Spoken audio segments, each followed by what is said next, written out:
आदाब, मुनसिफ टीवी में आपका इस्तकबाल है और आप देख रहे हैं JKL डायरी। मैं हूं सैयद अहमद जिलानी। पहले हेडलाइंस। बॉलीवुड हीमैन धर्मेंद्र के इंतकाल पर उमर अब्दुल्ला का खराज। धर्मेंद्र के कश्मीर से लगाव और फिल्मों को किया याद, कश्मीरी अदाकारों ने खराज अकीदत पेश किया।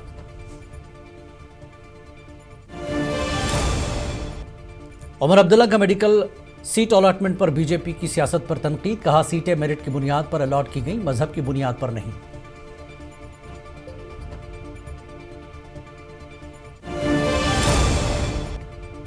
फारूक अब्दुल्ला का अनंतनाग में गमजदा खानदान से ताज़ियत का इजहार। जनूबी कश्मीर में अवामी राब्ते को मजीद मजबूत करने की कोशिश।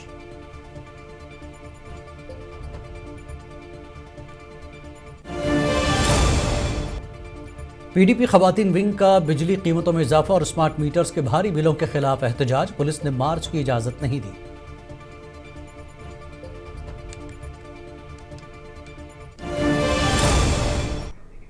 और अब खबरें तफसील से। जम्मू कश्मीर के वज़ीर आला उमर अब्दुल्ला ने मारूफ फिल्म अदाकार धर्मेंद्र के इंतकाल पर गहरे दुख का इजहार किया और धर्मेंद्र के इंतकाल को इंडस्ट्री के लिए एक बड़ा नुकसान करार दिया। इस मौके पर उन्होंने अपनी जवानी के दिनों में देखी गई फिल्मों को याद किया और कश्मीर से धर्मेंद्र के लगाव का भी जिक्र किया। बचपन से धर्मेंद्र जी की पिक्चरें देखी। मेरी उम्र के आसपास जो लोग हैं उन्होंने और कोई पिक्चर देखी हो ना देखी हो, शोले जरूर देखी है।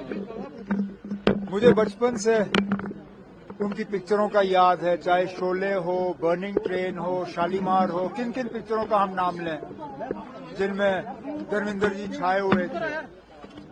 आज ये खबर सुन के कि वो इस दुनिया में नहीं रहे, बहुत अफसोस हुआ।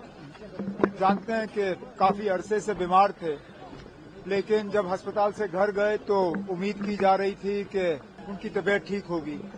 लेकिन चलिए, ऊपर वाले को इतना ही मंजूर था।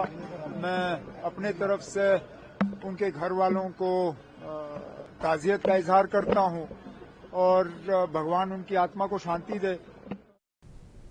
हिंदुस्तानी सिनेमा के सुपरस्टार और पहले हीमैन कहलाने वाले धर्मेंद्र आज इस दुनिया से रुखसत हो गए। धर्मेंद्र 89 बरस के थे और कुछ दिनों से अलील थे। धर्मेंद्र का ताल्लुक पंजाब से है और करीब 6 दहाइयों तक उन्होंने फिल्मों में काम किया। धर्मेंद्र की ज़्यादातर फिल्मों की शूटिंग कश्मीर में हुई है और उनको भी कश्मीर से बेपनाह लगाव था। धर्मेंद्र की वफात कश्मीरी अदाकारों और उनके चाहने वालों के लिए एक नाकाबिल तलाफी नुकसान है। धर्मेंद्र, वो खूबसूरत चेहरा, उनके निधन पे मुझे लगता है कि बॉलीवुड का बहुत बड़ा लॉस है और पूरी कश्मीर से भी उनकी जो वाबस्तगी थी, बहुत ही क्लोज रगबत रखी थी उन्होंने। तो इंस्पिरेशन भी थे लाखों करोड़ों लोगों के लिए। बॉडी बिल्डिंग का जो सिस्टम है, अगर हम देखें तो उसके फाउंडर धर्मेंद्र ही है। ये बहुत बड़ा लॉस है हिंदुस्तान फिल्म हिस्ट्री के लिए, क्योंकि ऐसा समझे कि एक पिलर थे। जैसे कोई बिल्डिंग स्टून पे खड़ी होती है, 4 स्टून पे एक स्टून धर्मेंद्र थे। बचपन से उनको देखते आए हैं और बहुत अच्छे कलाकार थे। उनकी जो भी फिल्में थी उनमें से 90% हिट फिल्में थे। धर्मेंद्र एक बहुत ही मशहूर अदाकार और मंजे हुए अदाकार थे फिल्म इंडस्ट्री के, जैसा कि सभी जानते हैं। उनका बहुत तवील अरसा रहा फिल्म इंडस्ट्री में। और कश्मीर के हवाले से अगर बात की जाए तो कश्मीर में वो बहुत ही मकबूल थे। बहुत सी फिल्मों की शूटिंग भी की थी। ये एक बहुत बड़ा ये ज़बरदस्त सानिया है जो आज पेश आया है। और धर्मेंद्र लगभग 60-70 साल जो उन्होंने फिल्म इंडस्ट्री में गुजारे हैं, वो उसका एक इख्तिताम हुआ और ये किताब बंद हो गई। ओल्ड स्कूल है फिल्म का, जो 50s में मेल करता एक्टर आए हैं, उनमें ये शायद आखिरी बड़े एक्टर थे जो गुजर गए। बेसिकली अगर आप देखेंगे तो धर्मेंद्र थे जो ही मैन थे, जो याद उनकी बारात और बाकी फिल्में आती हैं तो वो किरदार निभाते हैं। धर्मेंद्र पाजी का गुजरना हमारे लिए बहुत बड़ा नुकसान है। मैं as a artist, as film maker, as festival director अपने दुख और रंज का इजहार करता हूँ। और मैं एक चीज़ बताऊं कि धर्मेंद्र जी को कश्मीर से बहुत लगाव था, बहुत प्यार था। उन्होंने कश्मीर में बहुत ज़्यादा शूटिंग की हुई थी और कश्मीर का एक एक फ़र्द उनसे मोहब्बत करता था और करता रहेगा। हम सारे कश्मीरी, चाहे वो आर्टिस्ट हैं या प्रोड्यूसर डायरेक्टर हैं या एक आम शहरी हैं, यूथ है। यूथ ने तो खैर कम जाना है धर्मेंद्र साहब को, क्योंकि उन्होंने काफ़ी साल से ज़्यादा काम नहीं किया। जो थोड़े बड़ी उम्र के लोग हैं वो उनको बहुत अच्छी तरह जानते हैं, उनका काम देखा हुआ है, उनके काम को सराहा हुआ है। और धर्मेंद्र जैसा जो एक अच्छा इंसान, एक्टर तो वो अच्छे थे ही, लेकिन एक अच्छे इंसान का जाना फिल्म इंडस्ट्री के लिए और हम सब के लिए एक बहुत बड़ा नुकसान है। मेरी दुआ है। जम्मू कश्मीर के वज़ीर आला उमर अब्दुल्ला ने मेडिकल सीट अलाटमेंट पर हो रही सियासत पर रद्दमल देते हुए कहा कि जो बच्चे मेहनत करके मेरिट की बुनियाद पर आगे आए हैं, इस पर बीजेपी सियासत कर रही है। उन्होंने वाज़ेह किया कि यहाँ सीट अलाटमेंट मेरिट की बुनियाद पर दी गई। वाज़ेह है कि जम्मू कश्मीर में मेडिकल सीट अलाटमेंट को लेकर उस वक्त Shri Mata Vaishno Devi institute of medical excellence तनाज़े की जद में है, जहाँ भारतीय जनता पार्टी ने फ़िरक़ावाराना अदम तवाज़ुन का दावा करते हुए इब्तदाई मेरिट लिस्ट को मनसूख करने का मुतालबा किया। अब जब मेरिट के बुनियाद पे एडमिशन के फैसले हो जाते हैं तो कुछ लोगों को ये पसंद नहीं है। अगर आपको बिना मेरिट के एडमिशन करना है तो सुप्रीम कोर्ट से इजाजत ले लीजिए, क्योंकि जहां तक मैं जानता हूं बिना मेरिट के आप एडमिशन दे नहीं सकते हो। और यहां मेरिट को एक तरफ रख के सिर्फ मजहब देख के जो है एडमिशन के फैसले लिए जा रहे हैं। अगर आप इस मुल्क को सेक्युलर नहीं रखना चाहते हो तो हटाइए वो शब्द। बीजेपी को शायद अब सुनील शर्मा को आए हुए चंद ही दिन हो गए, उन्हें वो असेंबली का जो एक्ट है वो निकालना चाहिए। जम्मू कश्मीर के जम्मू में लाइमस्टोन चूने पत्थर के ब्लॉक्स की ई ऑक्शन आगाज हुआ है। इस तकरीब में वज़ीर आला उमर अब्दुल्ला, मरकजी वज़ीर किशन रेड्डी ने शिरकत की। ये इक़दाम मादनियात के शोबे में शफाफियत, जदीद टेक्नोलॉजी के इस्तेमाल और सरमायाकारी को फ़रोग़ देने की जानिब एक बड़ा कदम समझा जा रहा है। इस मौके पर मरकजी वज़ीर किशन रेड्डी ने कहा कि जम्मू कश्मीर में लाइमस्टोन के ब्लॉक्स की ई ऑक्शन का अमल पहली बार शुरू हो रहा है।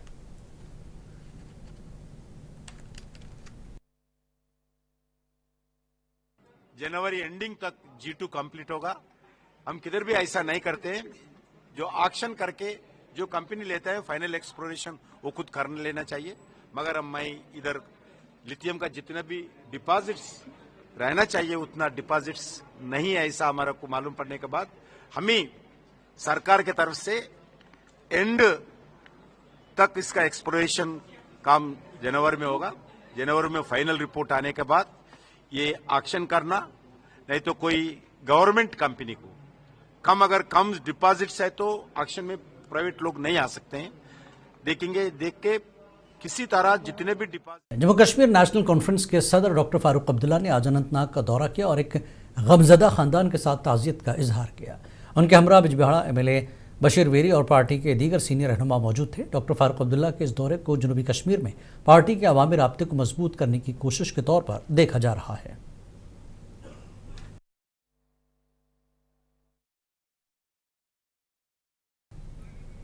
PDP खवातीन विंग ने पीर को बिजली के नरखों में मुजव्वज़ा इजाफे के खिलाफ एहतजाज किया और स्मार्ट मीटर्स के भारी बिलों को घरेलू सार्फिन के लिए माली मुश्किलात का बायस करार दिया। मुजाहिरीन ने हुकूमत से फौरी रिलीफ की दरख्वास्त की, ताहम पुलिस ने उन्हें एहतजाजी मार्च की इजाज़त नहीं दी।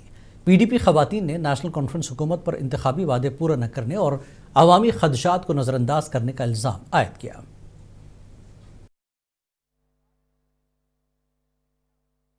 कश्मीरियों को उम्मीद थी NC गवर्नमेंट से, उनको लगता था कि हमने वोट दिए हैं, मेजॉरिटी जो है 50 MLA हमारे हैं, तो उन्होंने वोट दिए थे NC को, मगर कोई जो है कोई प्रॉब्लम सॉल्व नहीं हो गई।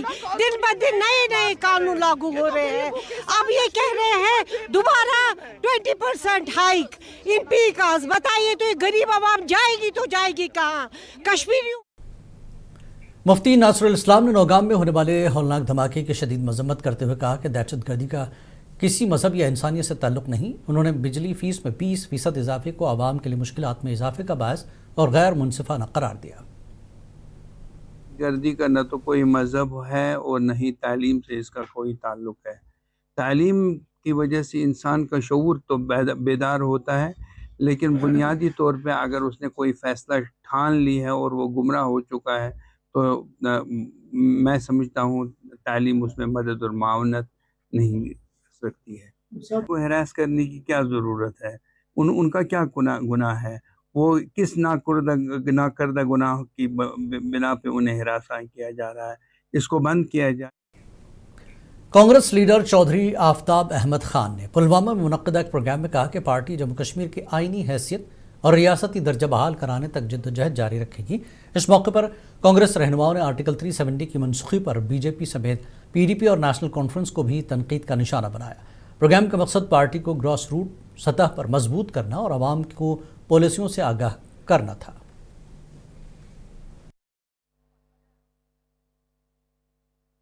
मल्लिकार्जुन खड़गे जी और राहुल जी बड़े स्पष्ट तौर पे कश्मीर के ऊपर उनका बड़ा साफ रवैया है कि कश्मीर को स्टेटहुड मिलनी चाहिए और कश्मीर की आवाम को उनका हक मिलना चाहिए। हम समझते हैं कि इस बात को और मजबूत करने के लिए पार्टी का एमएलए देवसर पीरजादा फेरोज अहमद शाह ने जेकेपीडीसीएल की तरफ से मौसम सरमा के दौरान बिजली पर 20% सरचार्ज लगाने की तजवीज़ की सख्त मुखालफत की और इसे अवाम दुश्मन करार दिया। उन्होंने यकीन दहानी कराई कि नेशनल कॉन्फ्रेंस इस इक़दाम को मंजूर नहीं होने देगी और अवामी मफादात का तहफ़्फ़ुज़ करेगी। पूरे मुल्क में उनने वो सिफारिश भेजी है कि हम 20%, ये पूरे मुल्क में पूरे हिंदुस्तान में एक सिफारिश आई थी कि हम 20% जो है जो इसमें है कि इसमें बिजली को इजाफा करेंगे, लेकिन उसमें हमारे वज़ीर आला और हमारे स्पोक्सपर्सन और हमारे जितने भी सीनियर लीडर हैं सब ने इसमें बयान दिया है कि अगर उन्हें ये सिफारिश भेजी है लेकिन हम लोग जम्मू कश्मीर इसको लागू होने नहीं देंगे। हमने जब बोला है, हर एक लीडर ने इस पर बात की है, हमारे जो तर्जुमान आला है उसने। कांग्रेस ने किश्तवाड़ और कई दीगर अजला में ज़िले सदूर के इंतखाब के जारी अमल की वजह से आने वाली तमाम रैलियों को मुलतवी कर दिया है। इन बातों का इजहार किश्तवाड़ में कांग्रेस के सीनियर लीडर जीएम सरूरी ने अपने रिहायशगाह पर मीडिया से बात करते हुए आने वाले 26 दिसंबर को किश्तवाड़ में एक बड़ी मेगा रैली का इनेकाद किया जा रहा था, जिसमें कांग्रेस पार्टी के बड़े बड़े कदावर लीडरान किश्तवाड़ आने वाले थे।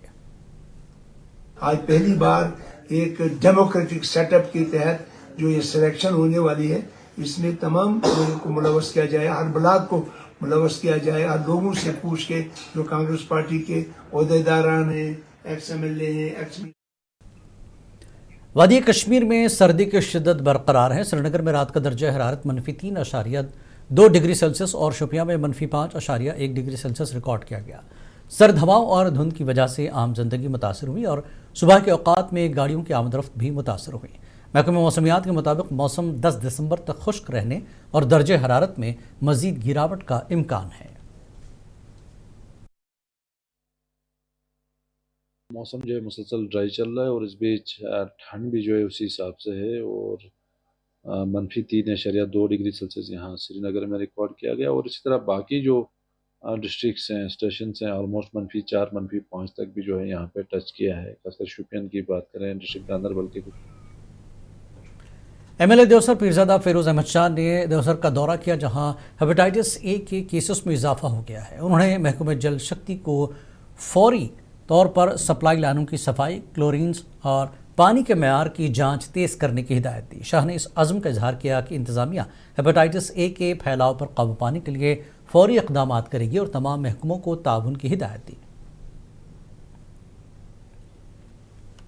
अलावा ये इनको 30 साल से चुरट एरिया में पानी का बहुत बड़ा इशू था, इनने बहुत इस पे एहतजाज भी किए थे। तो लेकिन जब मैं एमएलए बना तो पहली जब हमने वहाँ पब्लिक मीटिंग की, उस वक्त मेरे साथ ये जल शक्ति के डिपार्टमेंट के एडब्ल्यू साहब थे, एक्जन साहब थे, तो उस वक्त हमने उनसे वादा जो किया था तो उसमें हमने आज उसका काम।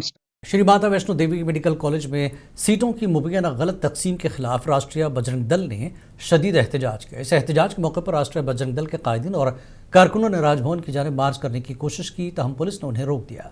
एहतजाजी मुजाहिरीन ने इल्ज़ाम लगाया कि नशिस्तों के अलॉटमेंट में शफाफियत नहीं है।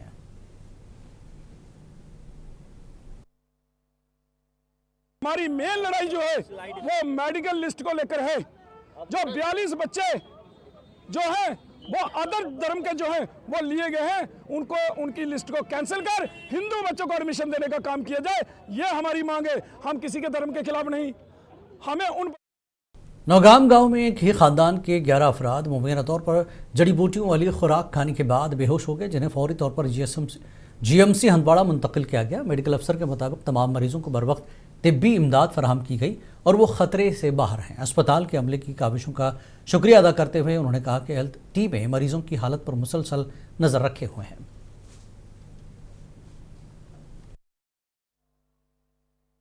इसमें जी ये पूरी फैमिली में 11 लोग थे। इन्होंने कुछ जड़ी बूटी पकाई थी, वो ही खाया, उसमें पता नहीं क्या था, उसी से इनको ये बेहोश होने लगे। उसके बाद रात को 10 बजे इनको हॉस्पिटल में शिफ्ट किया। जिला अनंतनाग के पहलगाम के 11 दर्जन बगड़ू में रिहायशी सड़क जैसी बुनियादी सहूलतों से महरूम हैं, जिसकी वजह से उनकी रोज़मर्रा ज़िंदगी मुतासर हो रही है। मकामी अफराद के मुताबिक शदीद बीमारी की सूरत में मरीजों को चारपाई पर उठाकर ले जाना पड़ता है। रिहायशियों ने इंतज़ामिया से मुतालबा किया कि 3 किलोमीटर सड़क जल्द तामीर की जाए ताकि तालीम, इलाज और सफ़र में आसानी हो सके। हमारी बहुत मुश्किलात है जो यहाँ से त्राल रोड जाती है, यहाँ से ऊपर 2 किलोमीटर रोड है, उधर बीमार है बहुत सारे और बहुत सारी बस्ती भी है। अगर कोई भी जाते हैं तो टॉप पर जाते हैं, बच्चे जाते हैं स्कूल के या कोई भी जाते हैं, बीमार एक भी है पर उसके लिए बहुत बार मुश्किल हो जाती है सर। AICC ऑब्जर्वर और जयपुर के MLA रफ़ीक खान ने आज खनावल डाक बंगले में प्रेस कॉन्फ्रेंस से खिताब करते हुए कहा कि संगठन सृजन अभियान का मकसद कांग्रेस पार्टी की तंजीमी ढांचे को मजबूत बनाना और नौजवान क़यादत को सामने लाना है। उन्होंने ये भी बताया कि जम्मू कश्मीर में इस प्रोग्राम की मौसर अमलावरी को यकीनी बनाने के लिए जायज़ा लिया जा रहा है। ये अभियान एक्सक्लूसिवली डिस्ट्रिक्ट प्रेसिडेंट को सेलेक्ट करने का है, डिस्ट्रिक्ट प्रेसिडेंट बनाने का है। ये अभी अभियान हम आवाम में लेके नहीं जा रहे। जब एक बार हमारी पूरी कार्यकारिणी बन जाएगी तो हम उसके अलग अलग प्रोग्राम हम देंगे। जैसे हमारी स्टेट में हम प्रोग्राम दे रहे हैं, राजस्थान में प्रोग्राम चल रहे हैं। हमने IRP 23वीं बटालियन ने government boys high school Basu में एक रोज़ा माहौलियात व सकाफती प्रोग्राम का इनेकाद किया, जिसमें अफसरान, असातिज़ा और तलबा ने शिरकत की। SSP कमांडेंट बाकर समून ने मेहमान खुसूसी के तौर पर प्रोग्राम में शिरकत की और तलबा को माहौलियात के तहफ़्फ़ुज़ और कुदरती वसाइल की हिफाजत के बारे में आगाह किया। प्रोग्राम के दौरान सकाफती परफॉर्मेंस पेश की गई और शजरकारी मुहिम के तहत अफसरान और तलबा ने मुख्तलिफ पौधे लगाए।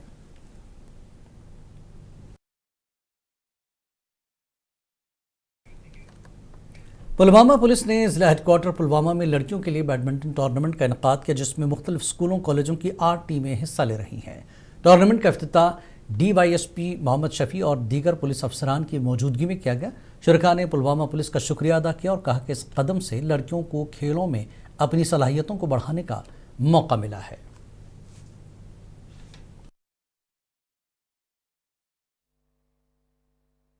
जो यहाँ का आज टूर्नामेंट रखा है पुलिस ने, बहुत ही अच्छा प्लेटफॉर्म है हम लड़कियों के लिए, क्योंकि ऐसे अपॉर्चुनिटीज़ हमें ज्वाइन करनी चाहिए और best of luck for all, क्योंकि गर्ल्स के लिए ये प्लेटफॉर्म बहुत अच्छा है और आगे भी ऐसी अपॉर्चुनिटीज़ हमें मिलनी चाहिए। ऐसे जिला पुंछ के सब जिला मेंढड़ में इंडियन आर्मी की 18वीं कुमाऊं रेजिमेंट ने नौजवानों की हौसला अफजाई और खेलों के फरोग के लिए मास स्पोर्ट्स मेले का आगाज़ किया, जो 24 नवंबर से 11 दिसंबर तक जारी रहेगा।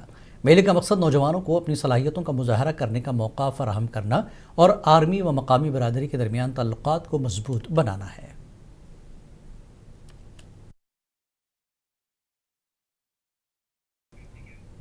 JKLDARI में फिलहाल इतना ही। आदाब।